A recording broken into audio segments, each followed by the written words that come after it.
Hi all, ഞാൻ അന്ന് റെസിനാട്ട് ചെയ്യുന്നൊരു വീഡിയോ ഇട്ടിരുന്നു. അത് അൺബോക്സിങ് ചെയ്യുന്നൊരു വീഡിയോ.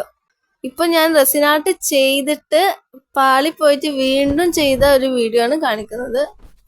അന്ന് ചെയ്ത റെസിൻ ഇയറിങ്സ് നന്നായിട്ട് പാളിപ്പോയിരുന്നു. ഇതാണ് അത്. പക്ഷെ എന്നാലും ഞാൻ പോസ്റ്റ് ഇട്ടിരുന്നു.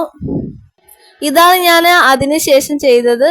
ഇതിൽ 3 ജോഡിയും കറക്റ്റാണ്, 1 ജോഡിയും കുഴപ്പമില്ല, നല്ലപോലെ വന്നു. പക്ഷെ 4ാമത്തെ ജോഡീൻ്റെ റെസിന് കുറവായതുകൊണ്ട് തന്നെ കറക്റ്റായിട്ട് കിട്ടിയില്ല. എല്ലാത്തിൻ്റെ ഹുക്കും ഞാൻ ഇട്ടിട്ടുണ്ട്. നിങ്ങൾക്കിത് വേണമെന്ന് ആഗ്രഹം ഉണ്ടെങ്കിൽ എന്നെ കോണ്ടാക്ട് ചെയ്യുക, അല്ലെങ്കിൽ DM ചെയ്യുക. ഫൈനൽ ഔട്ട്പുട്ട് നോക്കാം. जीना चाहना तेरे लिए तेनू दिसदा ही नहीं, जीना चाहना तेरे लिए दस मैं की करा, जीना चाहना तेरे लिए तेनू दिसदा ही नहीं, जीना चाहना तेरे लिए दस मैं की करा।